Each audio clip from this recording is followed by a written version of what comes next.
Well, that ended up being a dud. UCLA season comes to an end at the hands of the Tennessee Volunteers in just the second round of the NCAA tournament. I'm not sure who wanted it more, the Tennessee Volunteers or the refs. Yes, obviously UCLA couldn't soar. Disappointing. Let's talk about it.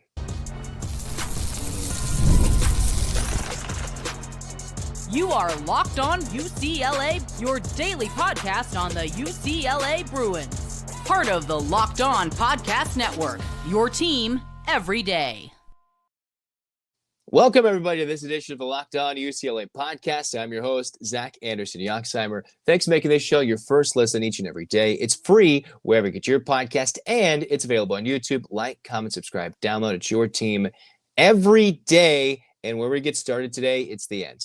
It is the end of the UCLA men's basketball season. March Madness, their journey ends in the second round. I know a week ago I talked about this would be a tough route just to get to the second round. I've been a positive proponent in the preseason parts of this season about UCLA's potential to go deep in this tournament. And then, riding the waves of emotion throughout the season, you're like, okay, what could happen? Well, the committee did no favors to get UCLA in this region in a practical home game for Tennessee. And then the rest did UCLA no favors. Of course, Tennessee played fantastic defense. If UCLA was going to do anything to guard Chaz Lanier, letting him go 4 or 5 from 3 was never going to be the way to do so. Oh, Skyy Ziegler, by the way, 15.6 assists, 3 steals. Okay, pretty solid day. But the refs did UCLA no favors. Think about this. You're like, okay, Tennessee, one of the best teams defensively, really good on the perimeter. The Bruins didn't do a lot right in a game they shot 35% from the floor. You're not going to win a lot of NCAA tournament games in road neutral atmospheres like Lexington, Kentucky was today.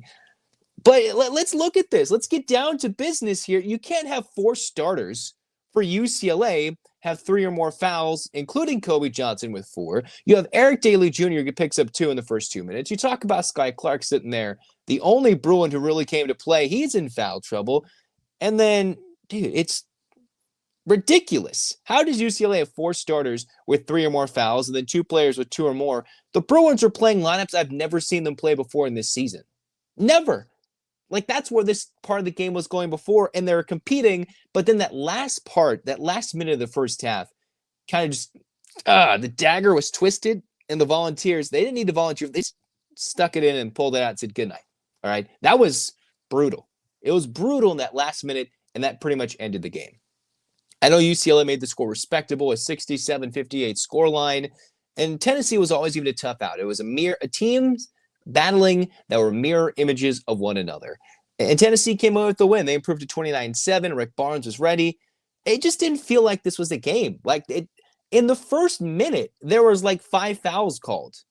This was ridiculous. This was the reminiscent of the first part of that second half in the Big Ten quarterfinal when they called 5 fouls, 6, 7 fouls, and put both UCLA and Wisconsin in the bonus right away. This was never meant to be a game. And it's like, oh, could UCLA shoot and score? Oh, Skyy Clark, he scored 18 points. Well, how many times did he play in the first half? He didn't. He had 2 shots. He had 2 shots because he didn't play, because he couldn't stay on the court when they were in foul trouble. And then Eric Dailey Jr., okay, he was a non-factor. When UCLA loses this year, a lot of the times he's a non-factor because he wasn't allowed to be on the court. And then the same thing, Tennessee wasn't getting the same whistles UCLA was. It seemed ridiculous early. The Bruins were whistled for 5 more fouls. They didn't turn it over. Tennessee turned it over 18 times. UCLA only turned it over 11. And while the Bruins struggled to shoot, Tennessee hit their threes. The free throws are even. It just didn't seem even. It really just threw off the rhythm of this game. In a game where Tennessee was favored up by 5.5 points, the Bruins were just thrown off. And, Eric Dailey Jr. comes out and he picks up his 3rd. Of course, it's a foul. But, man, they just threw the UCLA under the bus there. Come on. That was ridiculous with how this game was handled from an all-around standpoint. I'm not sure I know what Mick Cronin could have done. I'll be quite honest with you. Well, what could you do? He was throwing Trent Perry out there, a true freshman in big minutes, with a Daimar, William Kyle, in minutes in a meaningful game against arguably one of the better teams they faced this year in the biggest game of the year. That is not a recipe for success. The way I thought this season would end is UCLA plays valiantly and then they just choke it, or they just play awful. And you could argue you score less than 60 points in a tournament game, and it took UCLA a strong effort just to get to 50 when they're at 44 late. Okay, yes, but it just never seemed like they're given a chance, right? You can't just put UCLA's two best perimeter scorers on the bench for the entirety of the first half and tell me that's going to be a game. You just can't tell me that, right? Like, this was never a game. I know UCLA fought their darndest for 15 to 17 minutes, but that's just ridiculous. Like, come on. Can we agree on that? Okay, you're listening. You're watching. All right, maybe you're a hater from Knoxville or Farragut or the nearby greater Knoxville area or the greater part of Tennessee, or maybe you're a hater of UCLA, or I don't know. But can't we agree that was a little ridiculous? Of course, Tennessee was most likely the better team, and they most likely would have won that game. Lanier was on fire. Ziegler was playing really well. And those are the two players UCLA needed to stop. It didn't really happen. I'm not sure they're given a chance to. But, man, really? Come on. Of course, everybody's player in the fan base that they want to pick on is Dylan Andrews. He didn't have his best game, but he was almost getting hacked, and he turned it over 5 times. I mean, it was just frustrating that UCLA, you're like, oh, this is the reason why they went deep, but you're going 10 deep in a tournament game 10 minutes in the first half. That doesn't seem like it's supposed to happen that way. That's just not how a tournament's game's supposed to play. Now, of course, Tennessee, with the way they play defense, where they had their 2 lethal guys, of course, this is a team that was most likely meant to get to a second weekend. But Jordan Gainey hit a couple of threes. It wasn't like they were lighting it up. In a low-scoring game where perfection is needed, the Bruins were anything but. And Tennessee got a couple of buckets from guys they needed to and put it away, and UCLA was just ice cold. It was frustrating because I felt this game could have been so much better. Could have been so much better. There was many games earlier in the day where there were blowouts, and the next thing you know, late runs made it enticing late. UCLA didn't get that chance. They didn't give themselves that chance. One, Tennessee did outplay them, but man, they were done no favors. I'm just frustrated because I feel like they're robbed of a chance to make this a game. Not to steal a win that they maybe never were going to get, but just like Skyy Clark's gone, or like Eric Dailey Jr.'s gone, or like the whole team's gone. What are you doing? You're going to put in the walk-ons at that point. It was just freaking ridiculous, And luckily, I'm in a cooler state. Yeah, I'm pretty pissed off right now, but I'm in a cooler state. Otherwise, it'd be F-bomb. I don't know what I'd be doing right now. But it's a frustrating win. It's a weird way to evaluate the end of this UCLA season, right? Because I can't tell. I'm like, I want Skyy Clark, man. That kid was about to put up 30 points if you gave him the chance to play. He played his heart out. Bilodeau early was getting buckets. I mean, what a disappointing way for Kobe Johnson and Lazar Stefanovic to go out. Like, let's be real. Now, the perimeter defense was elite for Tennessee, but there are just some bumps and whistles the Bruins did not get, and that's what happens. You play closer to Tennessee, you get those types of things in those neutral environments that are closer to where the higher seed, the 2 seed, Tennessee in this case, is playing. Okay, man, there are just some whistles in some of these games where, like, what are the officials doing in multiple games today? Like, we haven't had any legitimate good March Madness games. Now, I know Wisconsin made it a game, Gonzaga made it a game late, but we've had like absolutely trash games so far the first 3 days. Now, of course, I'm bitter, I'm angry. I can go on a whole rant about this, but where do you start? Well, let's analyze this in the next segment again of what UCLA might do, who might move on, and the frustrations to end this season, because that was stupid, utterly stupid.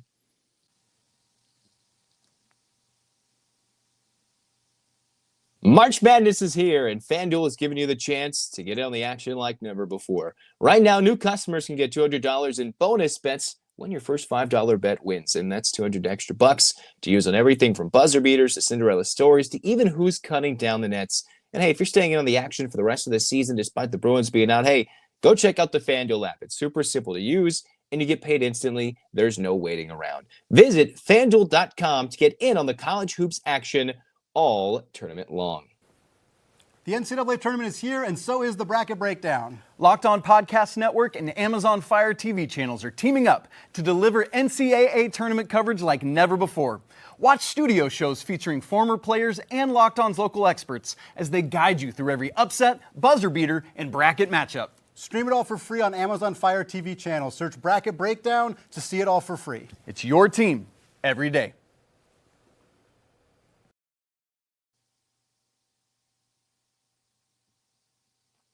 Does anybody's soul just feel kind of ripped out right now? Like I just feel like I have no heart, no soul, just ripped out of my body right now. I'm just so gone. I'm so frustrated with how that ended. I would have rather them like just no showed for the whole game, not just have this weird foul fest where I'll just like never know. I just not knowing if it didn't go that way is just kind of what kills me in this game. Just the way it played. There's no way for that game to be. They knew this game would be physical. Like, how would you not know if you're the officiating crew that this game would be physical? So you're just going to completely ruin the game in the first 5. It's ridiculous. Okay, let's move on. Okay, if you hear me comment about the officials from this point on, mark it in the comments and tell me to shut up. I won't see it, but that's just the case. Okay, what are the Bruins going to move on from? They have a lot of players that can come back. Anywhere from the range of Tyler Bilodeau down to Dominic Harris. And now you're like, well, Dominic Harris isn't probably going to come back. Well, yes, that is an obvious choice. But anywhere from all those transfers who came in, there was a lot of expectations for this team this year. I put a lot of high expectations. I know some in the UCLA radio crew in terms of the pre-post game. I think Tim Cates, I heard on AM 570, talked about how he expected them to go deep.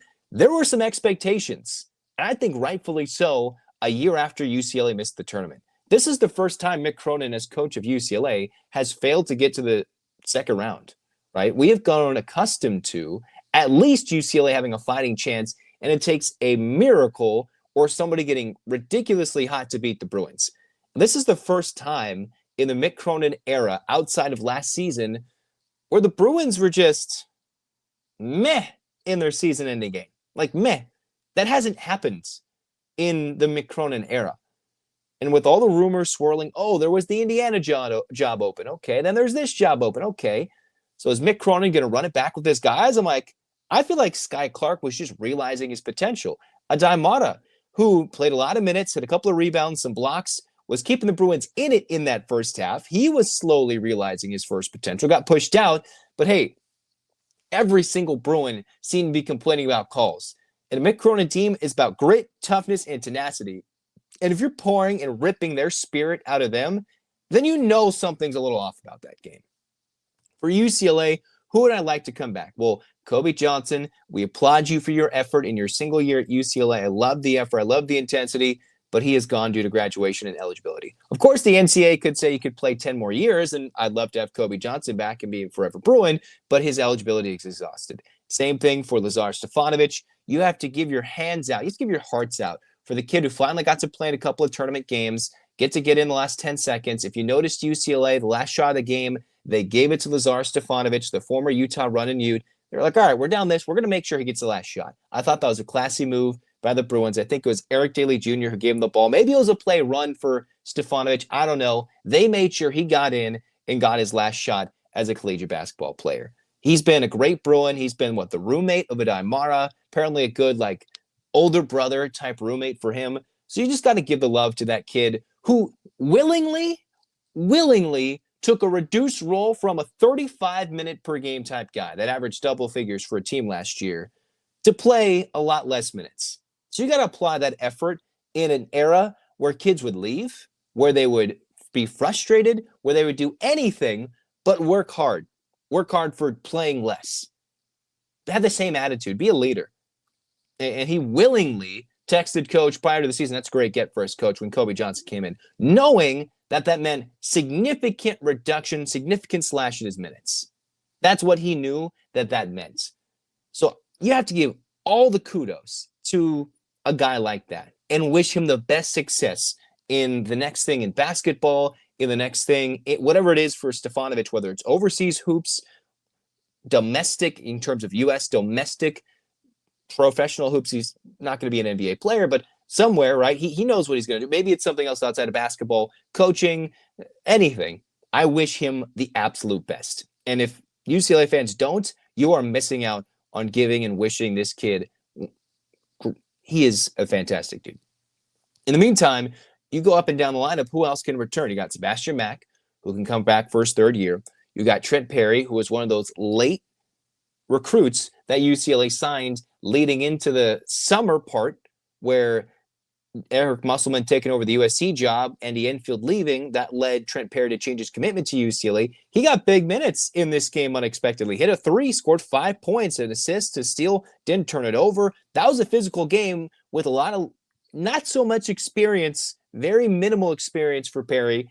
Hopefully, that can lead to more minutes. Now, you bring in Skyy Clark. I believe he's already told Ben Bolch of the LA Times that he is coming back. I would love that to happen. I think we're just reaching the peak, and I know Cronin's talked about, and I think the LA Times just wrote about the story, about what he's dealt with within his family and illness and all that. I think he could just be reaching, he's just slowly starting to see what he could be at UCLA, and I'm glad he's coming back. Bilodeau, the season didn't always go where Bilodeau went. It always went more if a Daimara played, and then if you mix in Eric Dailey Jr. But I think Bilodeau, love him to come back. I think Dailey Jr. Remember, Dailey Jr. is only a sophomore right now. He's still got 2 years, and hopefully he can improve significantly on the defensive end, but that would be a big keep for UCLA because they got to re-recruit these guys. Maybe they could be frustrated with the coaching. Eric Dailey Jr. has come out in what was, I think, again, Ben Bolch was releasing all these quotes. He's like, I love guys and coaches who come after me and coach me tough.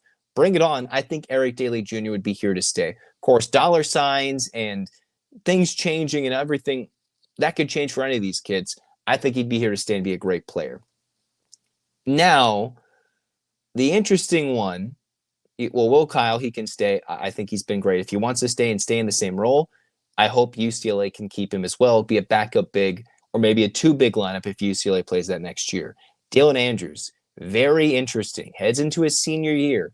Got a big role his sophomore year. Had it reduced and did not have as good of a year. Ended the season with 5 turnovers, 0 points when he got the bulk of the playing time. And there's a lot of fans calling for his playing time or calling for his scholarship or his NIL or whatever it is. And maybe I'm going to stop short of that because a lot of Bruins were really put in a tough situation today. But the numbers, from a statistical standpoint, it makes it clear that it would make sense for Andrews to see a reduction in minutes. Now, Cronin has loved what Andrews has brought, and it would be tough to tell a guy going into his senior year that, hey, I would like you to leave. He's been a 3-year Bruin. It's one thing if this was his sophomore year. It's another thing if he was a transfer and it's like, hey, this didn't work out. This is a guy that came in to UCLA. This is one of Cronin's guys. And he was given the keys. He was given the keys. And then a little bit more this year in a different role, and it hasn't played out as successfully as it would have happened, as we would have liked. He is a unique player. Where does UCLA go after the portal? Does he get a significantly reduced role like he was in his true freshman year, and he comes off the bench as a high-energy guy? Or is this one in the offseason where when we saw at the end of his sophomore season, there was a lot of potential for Dylan Andrews? I'm an advocate of loving for kids to stay and realize their full potential. And I don't think Cronin's going to run out a guy that could turn into a senior leader who's been there for 3 years, has seen what it's like with the great team, seen the downs of a team that didn't make the tournament and a team that fell short in the second round of the tournament. I would love to see the determination of Dylan Andrews heading into the offseason. All right. With all the doubters, with all the haters, with just the stats, the numbers that didn't back up what could have been a great breakout junior year, I would love to see what he could do. Love to see what he could do in the offseason and grow into a senior leader. Because there's not always many players nowadays that stay at schools for 4 years. And Dylan Andrews could be one of those guys. 4 years, all at UCLA. He would be the only player next year in a UCLA uniform that would have played and has started 2 to 3 years in a row if he does start his senior year. Now, I can understand if he has a different role or if UCLA has him as the backup point guard to Skyy Clark. But that would be interesting, and I can dive into this more in future podcasts, but those are things to look out for. Now, one guy, for obvious reasons, you see Dominic Harris. He came in from LMU, didn't get a lot of time this year, didn't really turn into something here. But he would be a candidate to leave. You mix in the 3 red shirts from Freeney to Devin Williams to Brandon Williams. There's a lot of guys coming in. And then I've talked about Braden Burries, who could potentially be a key guy to replace Kobe Johnson, Lazar Stefanovic, maybe not fully defensively, but he had one of the best California State Championship game performances ever in the history of the California State High School Championship game, and he's still out there. Maybe he's not leaning UCLA, but Cronin should do his best to upgrade and get better at that spot where they're missing right now. They have got 0 class of 2025 high school commits. And we can analyze this more and more, but they do have to get better. And I think they need another big, they need another guard, and they have to fill the 3 spot. Now, does Cronin finally get Mata, Bilodeau, and Dailey on the court at the same time? That's something he would never do this year. He wouldn't do it. Could not do it. Maybe the key to next year's success is getting those 3 players on the court, getting a more 2-guard lineup, and then you can play bigger, not have Bilodeau play a small ball 5, have Dailey hopefully be a quicker 3, Mata as the 5, and that would be a fun lineup. I would love to see it. I would love to see it. That just doesn't seem to be the case right now. Unfortunately, the Bruins fall at the hands of the Tennessee Volunteers. You know, what do I have to say about Tennessee? It's where they're line dancing in Farragut at Cotton Eye Joe. Knoxville's a beautiful place. Just sucks that they had to beat them today. So, you know what? Forget you, Tennessee fans, for today. But it's a beautiful place. In the meantime, for UCLA, 23-11, tied for 4th in their opening Big Ten year. I wonder, you mix in the travel, you mix in Indianapolis, you mix in the travel to Lexington, all the travel. Mick Cronin's not going to say that. I just wonder what that leads into the mileage come the end of March, from the beginning of November, where they didn't travel as much, to now a lot of travel. Does that lead into lack of shooting? The fouls, everything that did not go UCLA's way at the end of the year. They have to get better, but they certainly weren't given any gifts. And then, of course, the biggest question, are any of those Mick Cronin rumors leaving UCLA true? That could be a whole fascinating discussion. And that's why you should stick with Locked On UCLA and like, comment, subscribe. Tell me your thoughts. Of course, probably be a lot of hate right now. We'll see what this team does in the offseason and what Mick Cronin decides to do. I don't think he's going to leave. I don't think any rumors are substantial that he would. I think he wants to be at UCLA. And how could you leave after a game like that? No. Okay. And some of the biggest jobs have been filled already. It would be really shocking in my mind if he does. Maybe a Villanova, who knows? But it would be kind of crazy. For now, UCLA fans, a dejected 8-clap to wrap up this season, a whole offseason, a whole women's tournament, hopefully, and we can see maybe them go on a run. But for now, we got an 8-clap in. 1, 2, 3, 4, 5, 6, 7, 8. UCLA, fight. This has been Locked On UCLA. Zach signing off. Go Bruins.